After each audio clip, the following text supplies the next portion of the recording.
Friends, welcome to my channel. आज हम अपनी डे 2 को डिस्कस करने जा रहे हैं। आज हमारा डे 2 है और आज हम पढ़ेंगे प्रेजेंट कॉन्टिन्यूअस टेंस। ठीक है, इस हम टेंस को प्रेजेंट प्रोग्रेसिव टेंस के नाम से भी जानते हैं। प्रोग्रेस करना भी, बढ़ते रहना, आगे चलते रहना। लेकिन एक चीज़ आपको ध्यान रखनी है कि प्रेजेंट कॉन्टिन्यूअस टाइम में हमें इस बात का पता नहीं चलता कि काम कब शुरू हुआ और कब ख़त्म हुआ। बस हमें एक चीज़ पता चलती है कि काम जब हम देख रहे हैं तो वो क्या है, वो काम हो रहा है, कंटिन्यू है। बस सिंपल सी बात है। और एक चीज़ हमेशा याद रखिए स्टूडेंट्स, कंटिन्यूअस जहाँ पे भी होगा वहाँ V1 ING जरूर आएगा। ठीक है, जहाँ पे भी कंटिन्यूअस शुरू होगा वहाँ पे वर्ब की फर्स्ट फॉर्म और ING आप मिच के आप लगा दीजिए। इतना आप ध्यान रखिए। ठीक है, अब देखिए आइडेंटिफाई कैसे करते हैं सेंटेंस को, यानी कि पहचान क्या होती है वाक्यों के अंत में। प्रेजेंट कंटिन्यूअस टेंस के वाक्यों के अंत में रहा है, रही है और रही है आदि शब्द आते हैं। जैसे पक्षी उड़ रहे हैं, पक्षी उड़ रहे हैं। आप मुझे बताएं ये सिंगुलर है या प्लूरल है? प्लूरल है ना, बहुत सारे पक्षियों की बात कर रही हूँ। तो पक्षी उड़ रहे हैं। किसान खेतों में काम कर रहे हैं।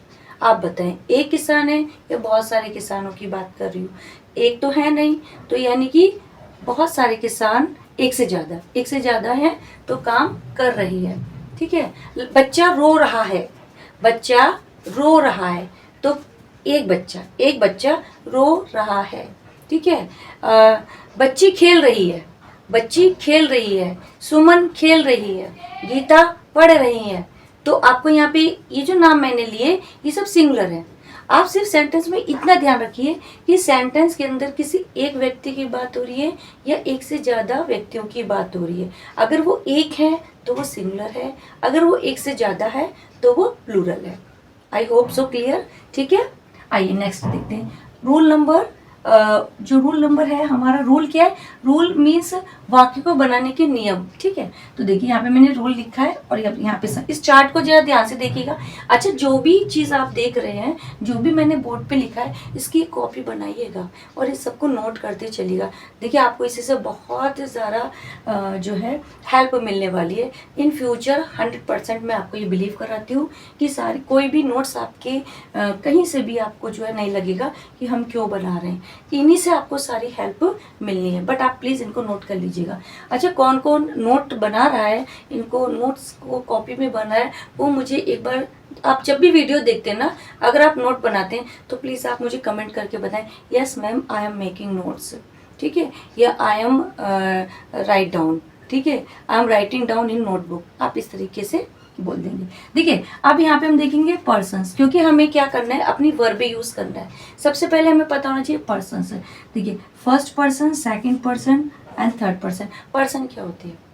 पर्सन का मतलब होता है कि जब आप कभी भी चाहे सेंटेंस बनाते हैं या किसी से बात करते हैं, तो देखिए आपने हमेशा नोटिस किया होगा जो सेंटेंस बोलने वाला होता है। ठीक है, फर्स्ट पर्सन का मतलब मैं, आई या वी, ये होते हैं फर्स्ट पर्सन। जब सेंटेंस में कोई बात बोली जाती है या कोई कॉन्वर्सेशन कर रहा है, बात करने वाला फर्स्ट पर्सन, जिससे बात करी जा रही है, ठीक है, तो वो है सेकंड पर्सन, और जिसके बारे में बात करी जा रही है वो थर्ड पर्सन होते हैं।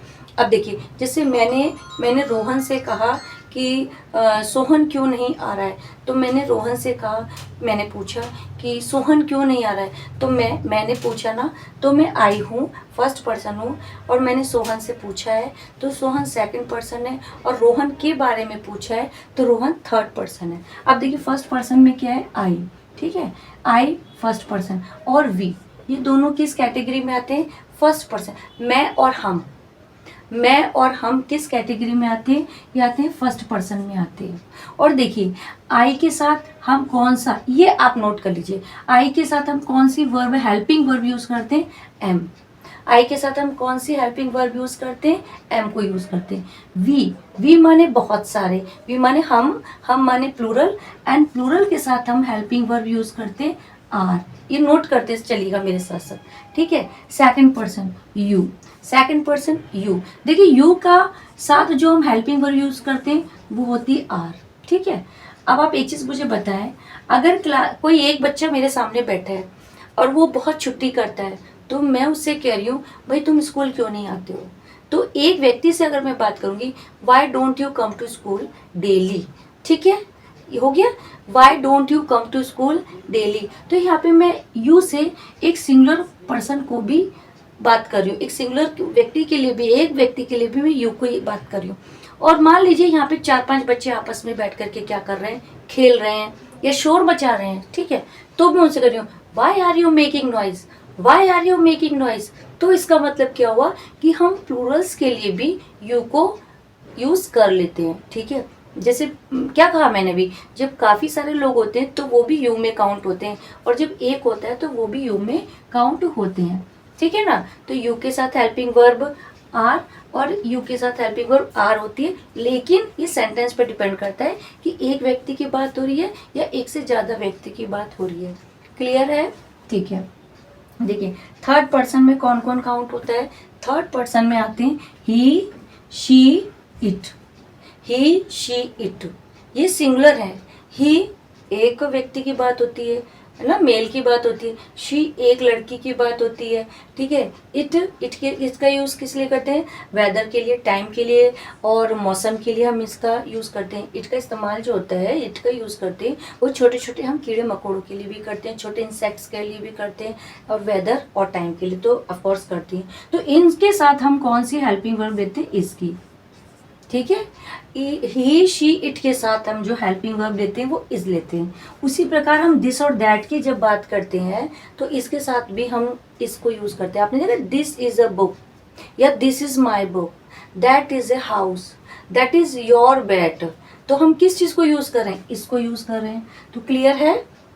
अब यहाँ पे देखिए दे क्या है, दे प्लूरल प्रोनाउंस है, ठीक है। तो दे माने बहुत सारे, ठीक है। तो हम दे के साथ क्या हेल्पिंग वर्ब यूज करते हैं, आर।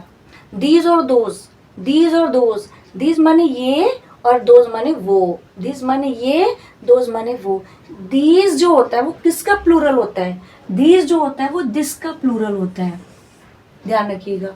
और दैट जो होता है, दैट का प्लूरल जो होता है वो दोज होता है, ठीक है। और हम दीज और दोज के साथ भी आर को यूज करते हैं। जहाँ पे प्लूरल है, जहाँ पे हमारा सब्जेक्ट वाक्य में प्लूरल होगा वहाँ पे हम आर का यूज करेंगे। जहाँ पे हमारा सब्जेक्ट सिंगुलर होगा वहाँ पे हम इस का प्रयोग करेंगे।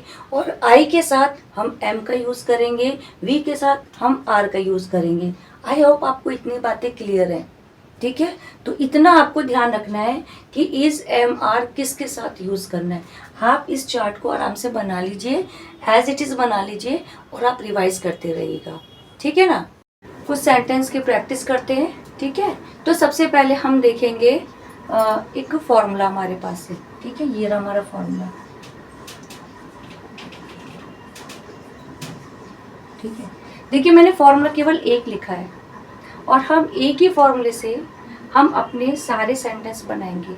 आप प्लीज़ ध्यान से जो है मेरी बात को सुनिएगा और सेंटेंस को समझने की कोशिश करिएगा। देखिए सब्जेक्ट, ठीक है, हम बिना सब्जेक्ट के सेंटेंस नहीं बना सकते या नहीं करता। तो सब्जेक्ट इज, एम, आर। हमारे पास हेल्पिंग वर्ब कितनी है, हमारे पास 3 हेल्पिंग वर्ब है, ठीक है। हेल्पिंग वर्ब हमारे पास जो हेल्पिंग वर्ब है वो 3 है, इज, एम, आर। इसका यूज़ कहाँ करना है, एम का यूज़ कहाँ करना है और आर का यूज़ कहाँ करना है, आप अपने चार्ट में से देख लीजिएगा।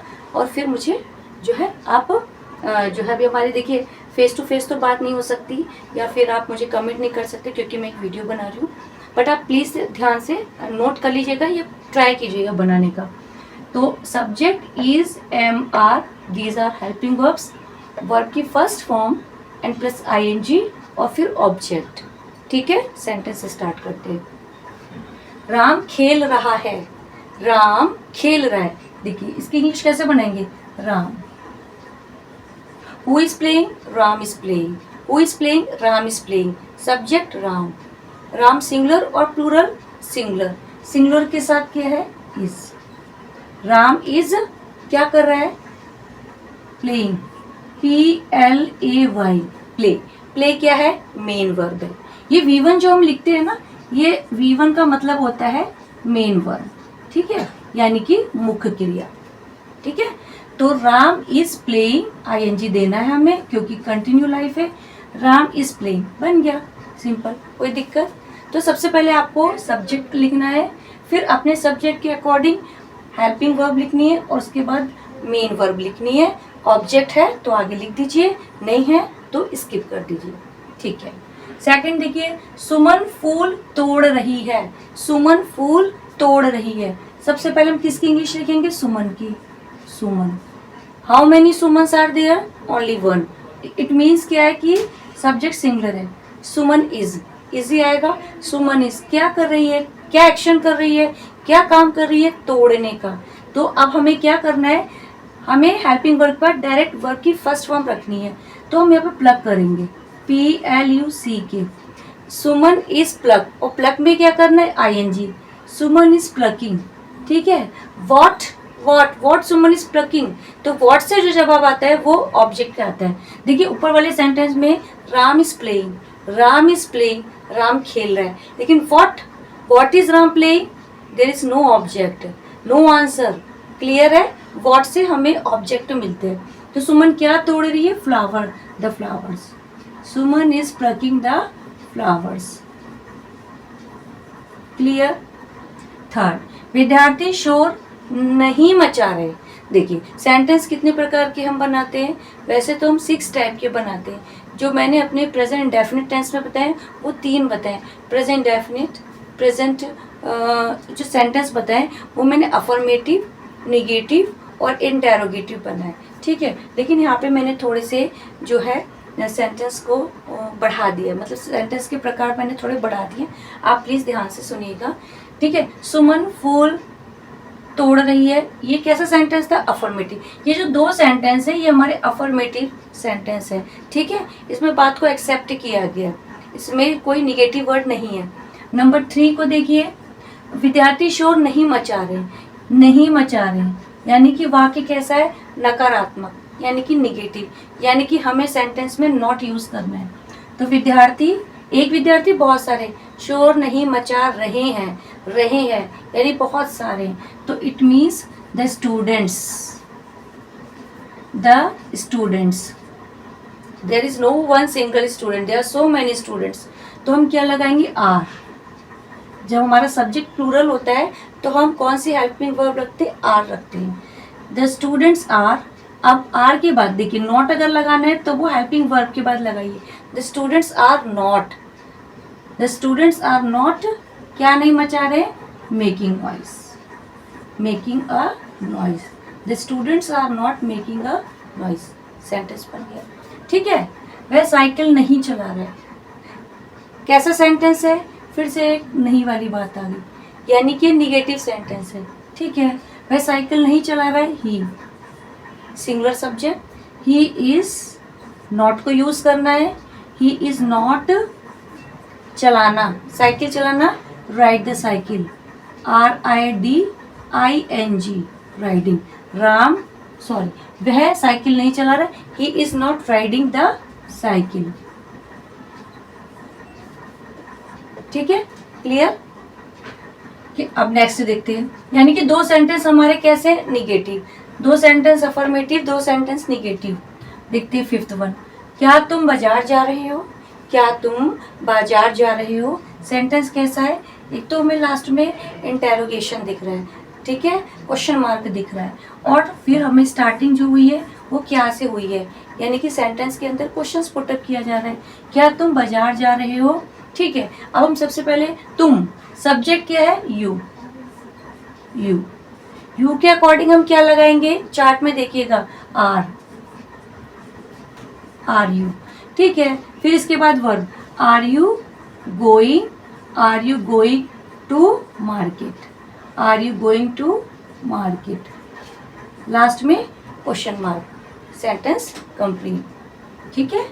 क्या हम सिनेमा जा रहे हैं? क्या हम सिनेमा जा रहे हैं, अगेन इंटेरोगेटिव सेंटेंस, ठीक है, क्वेश्चन मार्क, और sentence is started from what, क्या से शुरू हुआ है, तो कोई दिक्कत नहीं। हम की इंग्लिश होती है वी, और वी के साथ प्लूरल है तो इसके साथ भी हम कौन सी हेल्पिंग वर्ब लेंगे? Are we going are we going to cinema, are we going to cinema, right, question mark लगाया और इंटरोगेटिव सेंटेंस बन गया। अब देखते हम फोर्थ वन पे, जो फोर्थ टाइप का सेंटेंस है, क्या भी है, क्या आप झूठ नहीं बोल रहे हैं, ठीक है, क्या और नहीं दोनों ही आ गया। क्या आप झूठ नहीं बोल रहे हैं, तो क्या की इंग्लिश तो हमें पता है, क्या की इंग्लिश का काम कौन करेगा, हमारी हेल्पिंग वर्ब्स करेंगे, ठीक है। आपके लिए क्या है, यू, फिर आर आ गया, कोई दिक्कत नहीं, आर यू। अब हमें नॉट भी देना है, तो हम तब क्या करते हैं, ऐसी कंडीशन में सब्जेक्ट के बाद नॉट दे देते हैं। Are you not telling, are you not telling a lie, ठीक है, are you not telling a lie, interrogative negative sentence है ये हमारा, ध्यान रखिएगा। अब देखिए यहाँ पे लास्ट वाले में, ठीक है, लास्ट वाले में, तुम समय बर्बाद क्यों कर रहे हो, तुम समय बर्बाद क्यों कर रहे हो। अब इसमें हमारा एक क्वेश्चन वर्ड है, और देखिए पोजीशन देखिए कहाँ है, सेंटेंस के बीचों बीच, तुम समय बर्बाद क्यों कर रहे हो, क्या तुम समय बर्बाद कर रहे हो, ये नहीं है, तुम समय बर्बाद क्यों कर रहे हो।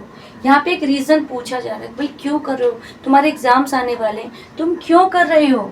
तो हमें इस चीज़ का ध्यान देना है कि जब हमारे सेंटेंस में क्या वर्ड आता है, तो सेंटेंस आगे लिखा है, सब्जेक्ट से पहले आता है, लेकिन क्यों, कब, कौन, कहाँ, ये वाले वर्ड्स जो आते हैं, क्वेश्चन वर्ड्स जो आते हैं, वो सेंटेंस के बीच में आते हैं। तब हम ऐसी कंडीशन में क्या करते हैं, ऐसी कंडीशन में हम सबसे पहले क्वेश्चन वर्ड की इंग्लिश लिखते हैं, ठीक है। तो तुम समय बर्बाद क्यों कर रहे हो, तो पहले क्यों की रखिए, वाई, वाई के बाद सब्जेक्ट आपका क्या है, यू, यू रखिए, और यू के साथ आपको पता है आर। वाई आर यू, क्या कर रहे हो, बर्बाद कर रहे हो, wasting, why are you wasting क्या, your time, why are you wasting your time. Clear है, कोई दिक्कत, ठीक है, वेरी गुड। अब एक सेंटेंस, आई होप आपको कहीं समझ में आने में दिक्कत तो नहीं होनी चाहिए, और आपको आई होप समझ में आ गया होगा। आप ये जो 8 सेंटेंस है इसको नोट कर लीजिएगा, ठीक है। अब एक छोटा सा सेंटेंस मैं यहाँ पे लिख रही हूँ, आप प्लीज़ इसको आइडेंटिफाई करना, मुझे बताना ये सेंटेंस किस प्रकार का है, और इसकी इंग्लिश बना करके मुझे बताइएगा, ठीक है। सेंटेंस आपका है, मैं अपना गृह कार्य पूरा कर रही हूँ, मैं अपना या कर रहा हूँ, मैं अपना होमवर्क, मैं अपना होमवर्क पूरा कर रहा हूँ, रहा या रही आप अपने अकॉर्डिंग लगा लेंगे, ठीक है, ये आप समझिए होमवर्क है। मैं अपना होमवर्क पूरा कर रहा हूँ या कर रही हूँ, इसकी इंग्लिश आप मुझे बताएंगे। और देखिए मैं आपको एक हिंट और कर रही हूँ, ये सेंटेंस अफर्मेटिव सेंटेंस है, ये 9 वाला जो सेंटेंस है वो 1 और 2 की तरह है, ठीक है, अफर्मेटिव सेंटेंस है, अफर्मेटिव सेंटेंस है। मैं देखिए रिपीट इसलिए करती हूँ ताकि आप बात को समझ लें। मैं अपना होमवर्क पूरा कर रहा हूँ बॉयज़, कर रही हूँ गर्ल्स, इसका जो है इंग्लिश बना के आप मुझे कमेंट बॉक्स में प्लीज़ सेंड करें, और मैं ये देखूँगी कितने स्टूडेंट्स ने मेरी बात को समझा है, और कहीं कोई दिक्कत है तो आप मुझसे शेयर कर सकते हैं। Thank you, bye bye.